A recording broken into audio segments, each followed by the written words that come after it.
ಗಳಿಕೆ ರಜೆಗರಿಗೆ ಪಡೆಯುವುದಕ್ಕಾಗಿ ಯಾವ ರೀತಿಯಾದಂತಹ ನಿಯಮಾವಳಿಗಳಿದೆ ಮತ್ತು ಇದನ್ನ ಎನ್ಕ್ಯಾಶ್ಮೆಂಟ್ ಮಾಡುವಂತ ವ್ಯವಸ್ಥೆ ಯಾವ ರೀತಿಯಾಗಿ ನಡೆಯುತ್ತೆ, ಮ್ಯಾಕ್ಸಿಮಮ್ ಎಷ್ಟು ಗಳಿಕೆ ರಜೆಗಳನ್ನ ಎನ್ಕ್ಯಾಶ್ಮೆಂಟ್ ಮಾಡುವುದಕ್ಕೆ ಕರ್ನಾಟಕ ಸರ್ಕಾರದ ಕಡೆಯಿಂದ ಒಂದು ಅನುಮೋದನೆ ನೀಡಲಾಗಿದೆ, ನಿಯಮಾವಳಿಗಳಲ್ಲಿ ಪ್ರಸ್ತಾವನೆ ಇದೆ.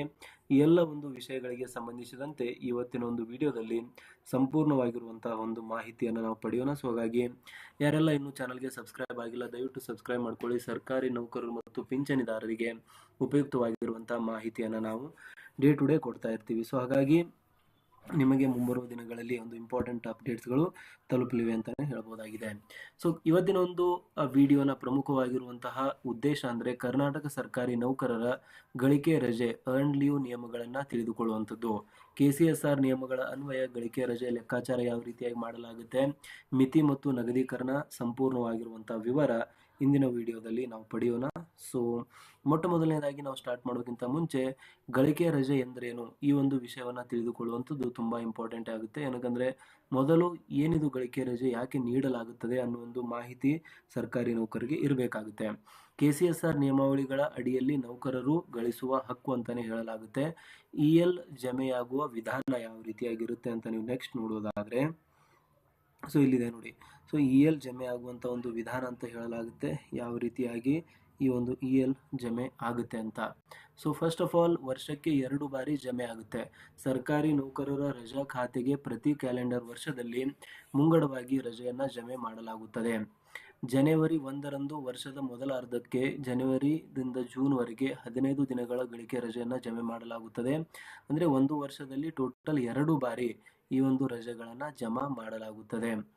ಅಂಡ್ ನೆಕ್ಸ್ಟ್ ಒನ್ ಜುಲೈ 1ರಂದು ವರ್ಷದ ದ್ವಿತೀಯಾರ್ಧಕ್ಕೆ ಜುಲೈ 1ರಿಂದ ಡಿಸೆಂಬರ್ನಲ್ಲಿ ಮತ್ತೆ 15 ದಿನಗಳ ಗಳಿಕೆ ರಜೆಯನ್ನ ಜಮೆ ಮಾಡಲಾಗುತ್ತದೆ. ಒಟ್ಟಾರೆಯಾಗಿ ಒಬ್ಬ ನೌಕರನು ಒಂದು ವರ್ಷದ ಸೇವೆಯಲ್ಲಿ ಗರಿಷ್ಠ 30 ದಿನಗಳ ಗಳಿಕೆ ರಜೆಯನ್ನ ಪಡೆಯುತ್ತಾನೆ ಅಂತ ಕ್ಲಿಯರ್ ಆಗಿರುವಂತಹ ಮಾಹಿತಿಯನ್ನ ಇಲ್ಲಿ ನೀಡಲಾಗಿದೆ. ಅಂದ್ರೆ ಒಂದು ವರ್ಷದಲ್ಲಿ ಟೋಟಲ್ ಎಷ್ಟು 30 ದಿನಗಳ ಒಂದು ಗಳಿಕೆ ರಜೆಯನ್ನ ಸರ್ಕಾರಿ ನೌಕರರಿಗೆ ನೀಡಲಾಗುತ್ತದೆ ಅಂತ ಹೇಳ್ತಿದ್ದಾರೆ.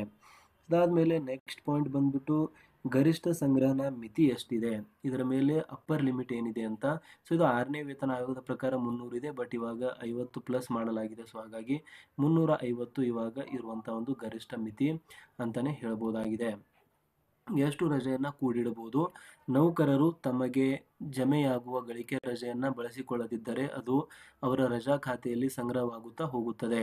KCSR ನಿಯಮಗಳ ಪ್ರಕಾರ ಒಬ್ಬ ನೌಕರನು ತನ್ನ ರಜಾ ಖಾತೆಯಲ್ಲಿ ಗರಿಷ್ಠ 300 ದಿನಗಳವರೆಗೆ ಮಾತ್ರ ಗಳಿಕೆ ರಜೆಯನ್ನ ಕೂಡಿಡಬಹುದು. 300 ದಿನಗಳ ಮೀರಿದ ಯಾವುದೇ ಗಳಿಕೆ ರಜೆಯು ತಾನಾಗಿಯೇ ಲ್ಯಾಪ್ಸ್ ಆಗುತ್ತದೆ ಅಥವಾ ಅದು ಯೂಸ್ ಮಾಡೋಕ್ಕೆ ಆಗೋದಿಲ್ಲ. ಸೊ ಮ್ಯಾಕ್ಸ್ ಲಿಮಿಟ್ ಏನ್ ಬಂದ್ಬಿಟ್ಟು ಇವಾಗ 350 ಇದೆ 7ನೇ ವೇತನ ಆಯೋಗದ ಪ್ರಕಾರ. ರಜೆ ಪಡೆಯುವ ಮತ್ತು ಮಂಜೂರಾತಿ ನಿಯಮಗಳು ಯಾವ ರೀತಿಯಾಗಿದೆ ಅಂತ ನೋಡಿದ್ರೆ ಫಸ್ಟ್ ಆಫ್ ಆಲ್ ಮುಂಗಡ ಅರ್ಜಿ ಕಡ್ಡಾಯ ಇದಕ್ಕೆ. ಸೊ ಮೊಟ್ಟ ಮೊದಲನೇ ಒಂದು ಪಾಯಿಂಟ್ ಏನ್ ಹೇಳುತ್ತೆ ಅಂದ್ರೆ ಅರ್ಜಿಯನ್ನ ಸಲ್ಲಿಸಬೇಕಾಗುವಂಥದ್ದು ಕಡ್ಡಾಯ, ಮುಂಗಡ ಅರ್ಜಿಯನ್ನ ಇದಕ್ಕೆ ಸಲ್ಲಿಸಿರಬೇಕಾಗುತ್ತದೆ. ಈ ಒಂದು ಪಾಯಿಂಟ್ ನೋಡಿ ಇಲ್ಲಿ. ಓಕೆ, ಸೊ ಗಳಿಕೆ ರಜೆಯನ್ನ ಪಡೆಯಲು ನೌಕರರು ತಮ್ಮ ಮೇಲಾಧಿಕಾರಿಗಳಿಗೆ ಮುಂಚಿತವಾಗಿಯೇ ಅರ್ಜಿ ಸಲ್ಲಿಸಿ ಮಂಜೂರಾತಿ ಪಡೆದ ನಂತರವೇ ರಜೆಯ ಮೇಲೆ ತೆರಳಬೇಕು. ಯಾವುದೇ ರಜೆಯು ನೌಕರನ ಮೂಲಭೂತ ಹಕ್ಕಲ್ಲ.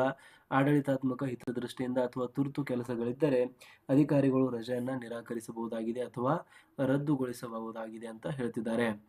ಒಮ್ಮೆಲೆ ಪಡೆಯಬಹುದಾದ ರಜೆ, ಒಮ್ಮೆಲೆ ಎಷ್ಟು ರಜೆಗಳನ್ನ ಪಡೆಯಬಹುದು.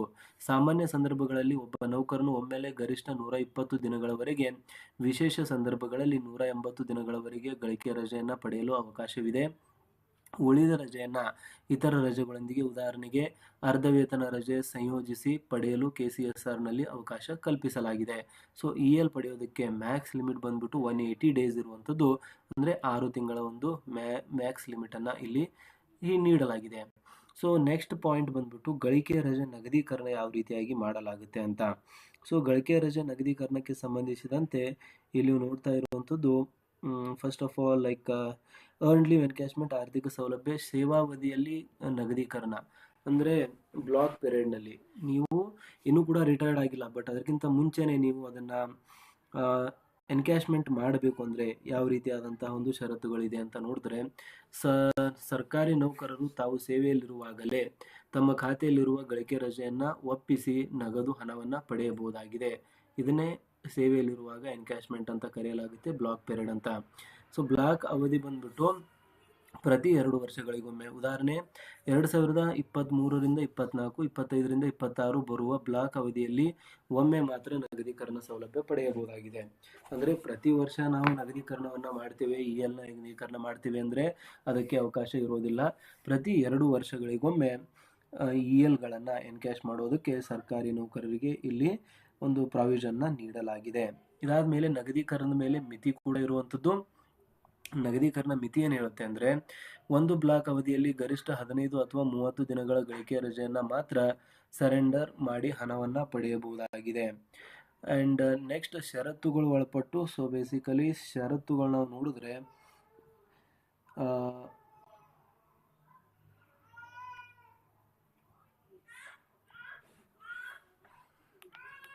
30 ದಿನಗಳನ್ನು ನಗದೀಕರಿಸಬೇಕಾದರೆ ನಗದೀಕರಣದ ನಂತರ ರಜಾ ಖಾತೆಯಲ್ಲಿ ಕನಿಷ್ಠ 30 ದಿನಗಳ EL ಬಾಕಿ ಉಳಿದಿರಬೇಕು ಎಂಬ ನಿಯಮವಿರುತ್ತದೆ. ಸೊ ಇದು ಒಂದು ನಗದೀಕರಣಕ್ಕೆ ಸಂಬಂಧಿಸಿದಂತೆ ಇರುವಂತಹ ಒಂದು ಮ್ಯಾಕ್ಸ್ ಲಿಮಿಟ್ ಇರುವಂಥದ್ದು. ಆ್ಯಂಡ್ ನೆಕ್ಸ್ಟ್ ಪಾಯಿಂಟ್ ಬಂದ್ಬಿಟ್ಟು ನಿವೃತ್ತಿ ಸಮಯದಲ್ಲಿ ನಗದೀಕರಣ. ಅಟ್ ರಿಟೈರ್ಮೆಂಟ್ ನಗದೀಕರಣ ಮಾಡಿದ್ರೆ ಯಾವ ರೀತಿ ಆದಂಥ ಒಂದು ಮಾಹಿತಿ ಇದೆ ಅಂದರೆ, ಸರ್ಕಾರಿ ನೌಕರರು ನಿವೃತ್ತಿ ಆದಾಗ ಸೂಪರ್ ಅನ್ಯುಟೇಷನ್ ಅಂತ ಕರಿತೀವಿ. ಸ್ವಯಂ ನಿವೃತ್ತಿ VRS ಪಡೆದಾಗ ಅಥವಾ ಸೇವೆಯಲ್ಲಿರುವಾಗ ಮರಣ ಹೊಂದಿದಾಗ ಈ ಸೌಲಭ್ಯ ನೀಡಲಾಗುತ್ತದೆ. ನೌಕರನ ಖಾತೆಯಲ್ಲಿ ಉಳಿದಿರುವ ಗಳಿಕೆ ರಜೆ ಸಮನಾದ ರಜಾ ವೇತನವನ್ನು ಲೀವ್ ಸ್ಯಾಲರಿ ಒಟ್ಟಾರೆಯಾಗಿ ನಗದು ರೂಪದಲ್ಲಿ ನೀಡಲಾಗುತ್ತದೆ. ಇಲ್ಲಿ ಗರಿಷ್ಠ 300 ದಿನಗಳವರೆಗೆ ಮಾತ್ರ ರಜೆಯನ್ನು ನಗದೀಕರಿಸಬಹುದು. ಇದು ನಿವೃತ್ತ ನೌಕರರಿಗೆ ಸಿಗುವ ಅತಿ ದೊಡ್ಡ ಆರ್ಥಿಕ ಭದ್ರತೆಯಾಗಿದೆ ಅಂತಾನೆ ಹೇಳಬಹುದಾಗಿದೆ. ಸೊ ನಗದೀಕರಣದ ಲೆಕ್ಕಾಚಾರ ಯಾವ ರೀತಿಯಾಗಿ ಮಾಡಲಾಗುತ್ತದೆ ಅಂತ ನೀವು ಇಲ್ಲಿ ನೋಡಿದ್ರೆ, ಸೊ ನಗದೀಕರಣದ ಲೆಕ್ಕಾಚಾರ ಬಂದ್ಬಿಟ್ಟು ತುಂಬ ಸ್ಟ್ರೇಟ್ ಫಾರ್ವರ್ಡ್ ಆಗಿರುವಂಥದ್ದು. ಸೂತ್ರ ಮೊಟ್ಟ ಮೊದಲನೇದಾಗಿ ನೋಡಿ. ಸೊ ಮೊಟ್ಟ ಮೊದಲನೇದಾಗಿ ಸೂತ್ರ ನಾವು ನೋಡಿದ್ರೆ, ನಗದೀಕರಣದ ಮೊತ್ತ = ಮೂಲ ವೇತನ ಪ್ಲಸ್ ತುಟ್ಟಿ ಭತ್ಯೆ / 30 ಇಂಟು ನಗದೀಕರಿಸುವ ದಿನಗಳ ಸಂಖ್ಯೆ ಅಂತ. ಉದಾಹರಣೆ ಒಂದು ಎಕ್ಸಾಂಪಲ್ನ ಇಲ್ಲಿ ನೋಡಿ. ನಿವೃತ್ತಿಯ ಸಮಯದಲ್ಲಿನ ನೌಕರನ ಕೊನೆಯ ಮೂಲ ವೇತನ 50,000 ರೂಪಾಯಿ ಇದೆ ಅಂತ ಅನ್ಕೊಳ್ಳಿ. DA 30% ಅಂದರೆ 15,000 ರೂಪಾಯಿ ಆಯಿತು ಮತ್ತು ಖಾತೆಯಲ್ಲಿ 300 ದಿನಗಳು EL ಇದೆ ಎಂದು ಭಾವಿಸೋಣ. ಈ ಒಂದು ಸಮಯದಲ್ಲಿ ಡಿಸ್ಕ್ರಿಪ್ಷನ್ ಕೊನೆಯ ಒಂದು ಮೂಲ ವೇತನ ಲೆಕ್ಕಾಚಾರದ ವಿಧಾನ ಮೊತ್ತ ರೂಪಾಯಿಗಳಲ್ಲಿ ನೀವು ನೋಡ್ತಾ ಹೋದರೆ 50,000 ರೂಪಾಯಿ ಅವರ ಒಂದು ಬೇಸಿಕ್ ಇದೆ. ತುಟ್ಟಿ ಭತ್ಯೆ 30% ಅಷ್ಟೇ. 50,000 ಇಂಟು 30% ಅಂದರೆ 15,000 ರೂಪಾಯಿ ತುಟ್ಟಿ ಭತ್ಯೆ ಆಯಿತು. ಒಂದು ತಿಂಗಳ ವೇತನ ಎಷ್ಟು ಬರುತ್ತೆ ಅಂದರೆ 50,000 ಪ್ಲಸ್ 15 ದಟ್ ಈಸ್ 65,000. ಒಟ್ಟು 300 ದಿನಗಳ ನಗದೀಕರಣ ಮೊತ್ತ ಇದೆ. ಸೊ ಹಾಗಾಗಿ 65,000 ಇಂಟು 300 ಡಿವೈಡೆಡ್ ಬೈ 30 ಅಂತ. ಸೊ ಟೋಟಲ್ ಆಗಿ 6,50,000 ರೂಪಾಯಿ ಇಲ್ಲಿ ಸರ್ಕಾರಿ ನೌಕರರಿಗೆ ಬರಬೇಕಾಗಿರುವಂಥದ್ದು 300 ದಿನಗಳ ಒಂದು ನಗದೀಕರಣದಿಂದ ಅಂತ. ಸೊ ಇದು ಒಂದು ಫಾರ್ಮುಲಾ ಯಾವ ರೀತಿಯಾಗಿ ಕ್ಯಾಲ್ಕುಲೇಟ್ ಮಾಡಲಾಗುತ್ತೆ, ಯಾವ ರೀತಿಯಾಗಿ ಎನ್ಕ್ಯಾಶ್ಮೆಂಟ್ ಮಾಡಲಾಗುತ್ತೆ. ಮೂಲ ವೇತನ ಪ್ಲಸ್ ತುಟ್ಟಿ ಭತ್ಯೆ ಡಿವೈಡೆಡ್ ಬೈ 30 ಇಂಟು ನಗದೀಕರಿಸುವ ದಿನಗಳ ಸಂಖ್ಯೆ ಅಂತ ಹೇಳಲಾಗ್ತಾ ಇದೆ. ಅಂದರೆ ಒಂದು ತಿಂಗಳಿಗೆ ಇಲ್ಲಿ ಕ್ಯಾಲ್ಕುಲೇಟ್ ಮಾಡಲಾಗ್ತಾ ಇರುವಂಥದ್ದು. ಆದ್ದರಿಂದ ಡಿವೈಡೆಡ್ ಬೈ ಇಲ್ಲಿ 30 ಮಾಡಲಾಗ್ತಾ ಇದೆ. ಒಂದು ತಿಂಗಳ ಒಂದು ಎನ್ಕ್ಯಾಶ್ಮೆಂಟ್ ಅಂತ. ಓಕೆ, ಸೊ ಇದಕ್ಕೆ ಸಂಬಂಧಿಸಿದಂತೆ ನಿಮ್ಗೇನಾದರೂ ಪ್ರಶ್ನೆಗಳಿದ್ದರೆ ದಯವಿಟ್ಟು ಕಮೆಂಟಲ್ಲಿ ತಿಳಿಸಿ. ಮತ್ತು ವಿಡಿಯೋನ ಇನ್ನೂ ಲೈಕ್ ಮಾಡಿಲ್ಲ ಅಂದರೆ ದಯವಿಟ್ಟು ಲೈಕ್ ಮಾಡಿ. ಸರ್ಕಾರಿ ನೌಕರರು ಮತ್ತು ಪಿಂಚಣಿದಾರರಿಗೆ ಉಪಯುಕ್ತವಾಗಿರುವಂಥ ಮಾಹಿತಿಯನ್ನು ನಾವು ಡೇ ಟು ಡೇ ಕೊಡ್ತಾ ಇರ್ತೀವಿ.